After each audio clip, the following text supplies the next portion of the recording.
Yes! Finally the time has come. My Pimax 8K has arrived.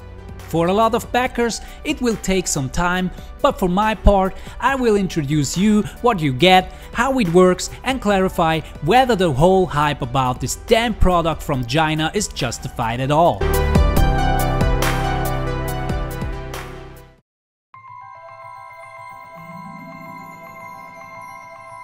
As we know, virtual reality has a large fan base, so it was no wonder that in the year 2017, thanks to its 5,946 backers, the total funding came in no time.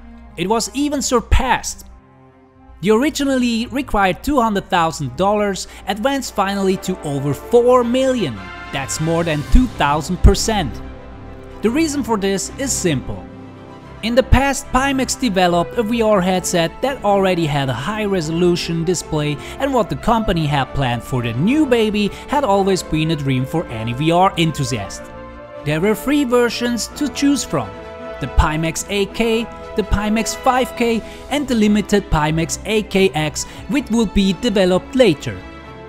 All versions would have the following main criteria: at 200 degrees field of view, a refresh rate of 90 Hz, a resolution that eliminates the screen door effect, Lighthouse 2.0 support, compatibility with Steam VR and Oculus Home, backward compatible with older Vive hardware like the base stations and wand controllers, and it would be modular.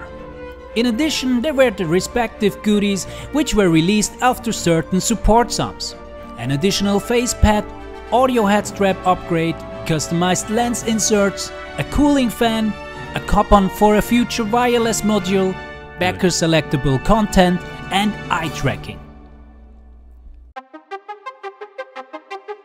Pimax had a lot planned. A first release date was set to January 2018.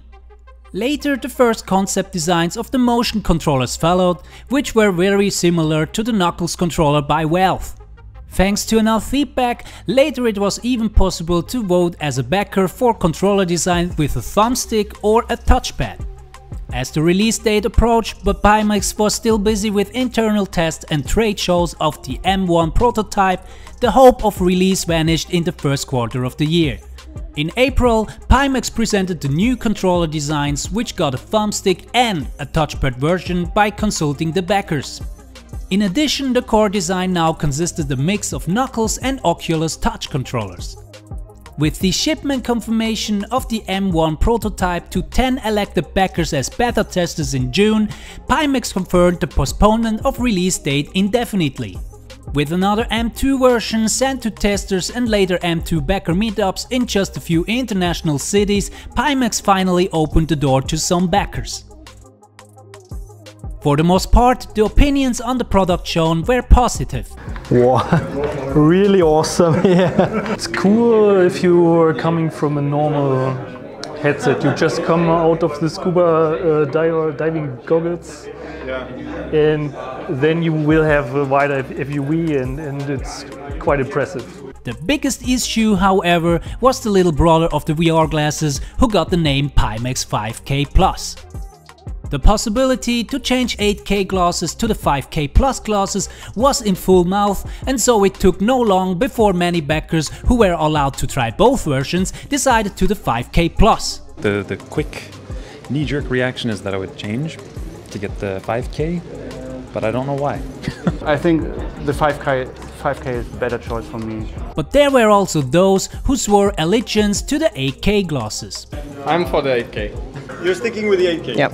The 5K Plus actually would be supreme over this one, but I saw this one over there with a different app with Arizona Sunshine. It looked very crisp and very nice. Why would you prefer the 8K instead of the 5K? It felt like a overall slightly more polished, smoother experience.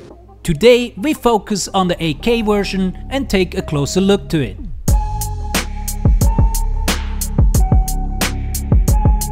Comfort.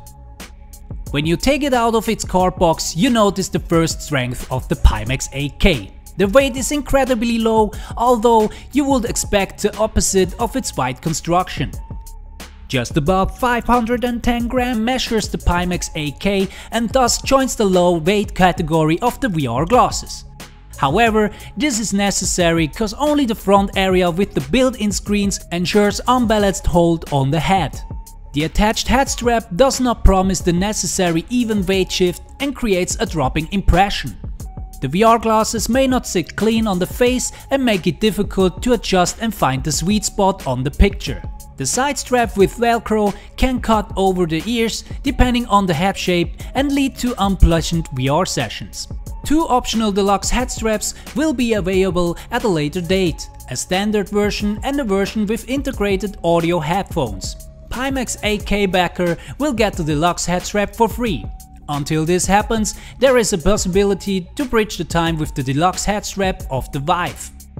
A video with the tutorial can be found in the description below. The existing face pad is made of the same material like the one from the Vive. The also known side milling cutouts are available again and support glasses owners. Unfortunately, the Pimax AK does not get around to the so-called VR face after prolonged use. The lens housing itself cannot be adjusted further than only the DPI value. The distance between the lenses and the face is defined solely by the face cushion and cannot be controlled like the Vive, Vive Pro and PlayStation VR. People with long eyelashes, a big nose or thick glasses will struggle to fit into the housing. The danger of getting dirt particles or scratches to the lenses is high.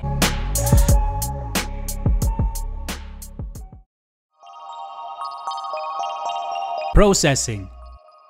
From a distance, the Pimax AK looks like a spectacle of the future. With its blue turquoise LED, it looks like a Knight Rider among VR glasses. Its angular shape emphasizes once again its badass presence and makes them unique among their counterparts. Looking more closely at their corners and edges, however, you're about to realize that the processing is not as spectacular as it looks. The housing seems to be made of not so solid plastic and screwed together with different tension and height tolerances. Visible are the irregular cut points that have several small gaps around the housing. At least when it breaks without much handling, you get to know how quality should feel right. Oh mein Gott. Seht ihr diese Ecke? Die ist draußen. Da. Ist das nicht dieselbe Stelle wie bei Survivor? Ist Ihnen da auch nicht schon mal was weggebrochen? Genau. The eyelet for the head strap clearly has a too thin thickness, and so it's only a matter of time before it breaks. The same applies to the lateral head strap hinges mounted to the housing in form of a small cylinder. Handle with care is definitely required. The lenses are well fixed and fitted, but the thin black fabric around them does not seem to be suitable as a complete cover, and so it's no wonder that light shines through from inside the case. The gear to change the DPI of the lenses has a lot of backlash. Whether this is deliberately created to avoid a suddenly appearing DPI interface while playing is not known. The additional USB ports are clearly laid out and there is no need to remove covers. Thus, every user knows without instructions that at least 2 are available. The buttons for the volume control and for standby are also clearly arranged. The latter has a slightly different pressure sensitivity and feels very rigid. About the included head strap you may argue, because this is like a simple copy of the Vive head strap and does not seem to be made of high quality material. One or the other seam may burst.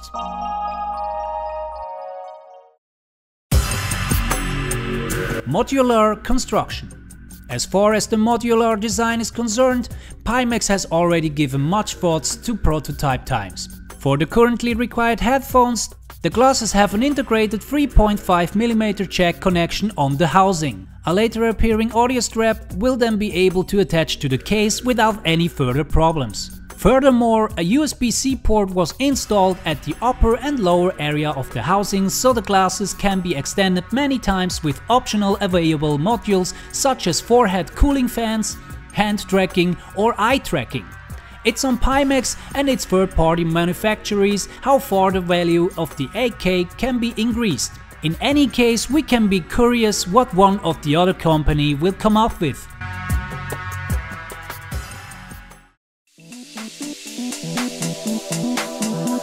Installation. Like most VR glasses, the Pimax 8K also has two cables connected to the PC. The video transmission provides a DisplayPort 1.4 and for data processing a USB 3.0 cable that was fit together, which leads in a single cable from the 8K housing to the distribution box.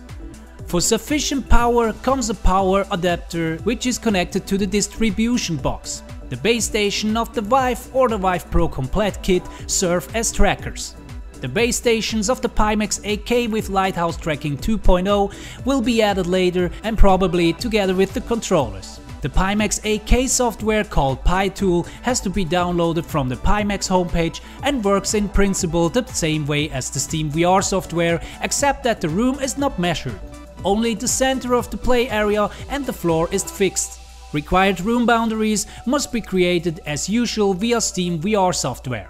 Furthermore, the VR glasses can be restarted and the FOV and the rendering solutions can be adjusted.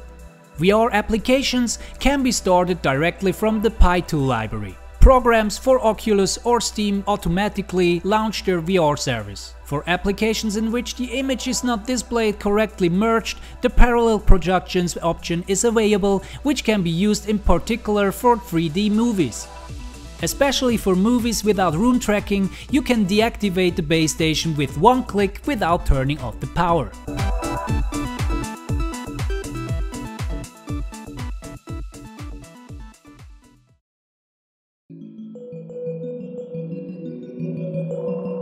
Compatibility. As already mentioned, you should be able to play all common VR titles with the Pimax 8K. Oculus exclusive or Steam VR doesn't matter. The goal of Pimax is to support all games and it is currently done from good to very good. Except for a few exceptions, up to 90% of the games work. But to get a Pimax 8K and assume that you can start playing immediately, well, now this idea should be better out of your head. It must be clear that the current VR developers are creating games only with popular VR glasses and therefore the compatibility is not 100% guaranteed.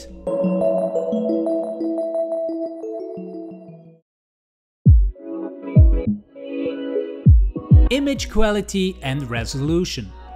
The planned 90 Hz of the refresh rate were unfortunately not reached and remain at 80 Hz with no noticeable difference to the VR glasses with 90 Hz. The promised 200-degree field of view is there, but diagonal rather than horizontal, as most people had imagined at the start of the Kickstarter campaign. Earliest recognized in the Pimax 8K trailer and strongly criticized. Even today, Pimax advertised with a 200-degree FOV and an 8K resolution, which is purely for marketing purposes. In reality, the Pimax 8K has a maximum FOV of approximately 170 degrees in the horizontal range and a resolution of 2x3840 by 2160 pixels, which is taken care of by an internal scaler that scales up the input signal of 1440p. The side effect is a slightly blurry picture and not the expected sharpness in the foresight, as you know from the Vive Pro with Lens mod, for example.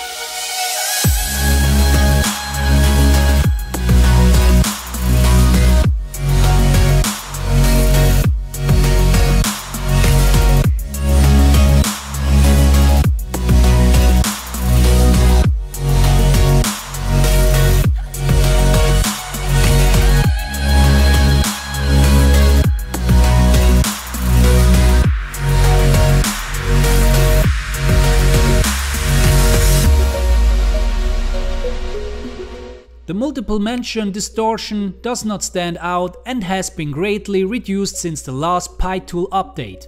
Again, you have to search specifically to find the SDE, because this is not recognizable at the first glance and shows up only on closer inspection.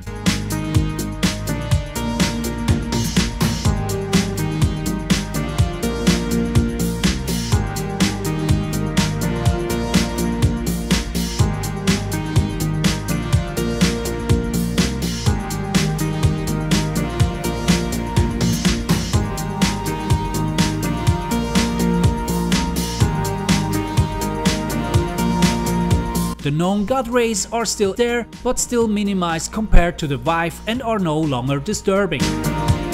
The colors do not seem to be as strong as those of the Vive. The black is not really black, but rather in very dark grey, and this is especially noticeable in dark scenes. Unfortunately, horror fanatics will have to get used to it.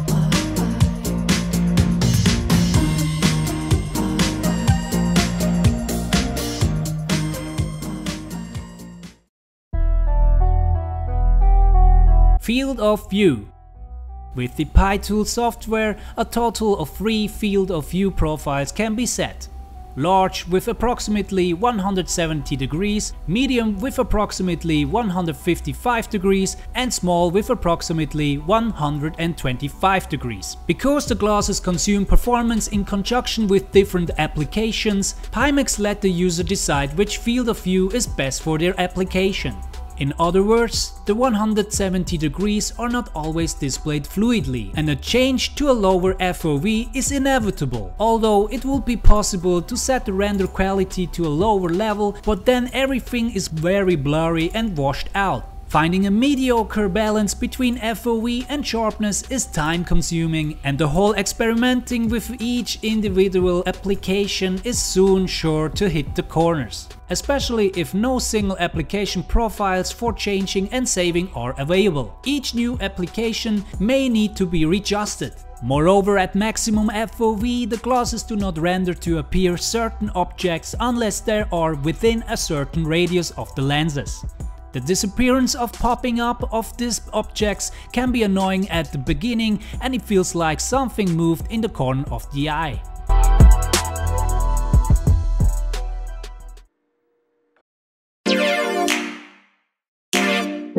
Tracking. As far as tracking is concerned, there are currently different opinions. Some praise it and equate it to the Vive, and others have dropouts and lose ground under their feet, although this was not the case of the Vive. According to Pimax, the base stations and controllers will be connected directly to the glasses and not like the Vive via the distribution box. Since the technology is still new, it must be expected that the hardware and software are not 100% compatible and certain errors can occur. But if the tracking works, it does exactly what it should. 360 degrees movements and gestures with the current wand controller feel exactly as they should. There is no delay and the precision is exactly as you know it from other VR glasses.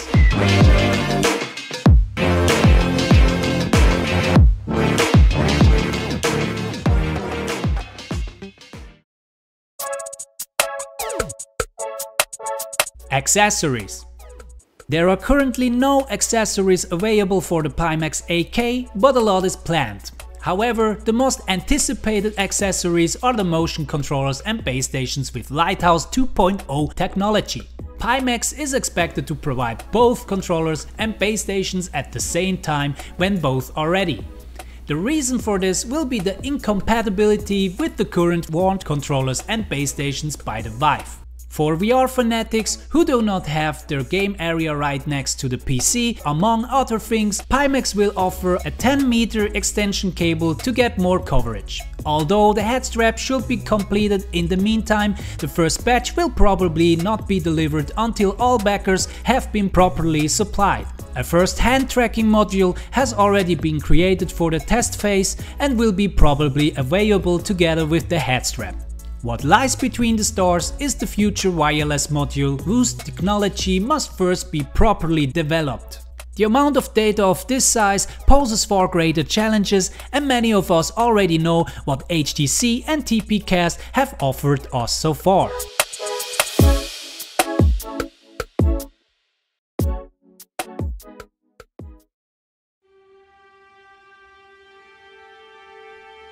Alright, let's come to the conclusion. The Pimax AK is good, but there is definitely one or the other drawback. It would also be very surprising if everything worked right away, because that did so far no VR glasses that had to be connected to the PC. Especially the installation where the base stations or the glasses are recognized by PyTool is currently bothering many backers. And even me had to struggle with it for a long time too, until the Pimax support helped me out. The glasses are definitely for VR enthusiasts and VR users with experience, but not for newcomers if it comes on the market in its current state. Apart from the Hall problems, it has to be said that Pimax is still releasing future updates for the PyTool software, and in the current version the distortion was almost eliminated and the picture looks sharper than before. The costs of $899 for non-backers are pretty deterrent because of the missing accessories. Base stations and controllers have to be purchased, additionally if you own anything but a Vive. But if you want to indulge yourself by the latest FOV experience for VR with enough patience and money, you will enjoy the Pimax AK for movies or games. You'll definitely get a taste of next-gen VR, and it will be strange to go back to older VR models with a lower FOV. How well the Pimax 5K Plus will do in contrast to the Pimax AK will be told in another review. Thanks for watching, and don't forget to like or to subscribe if you like my content.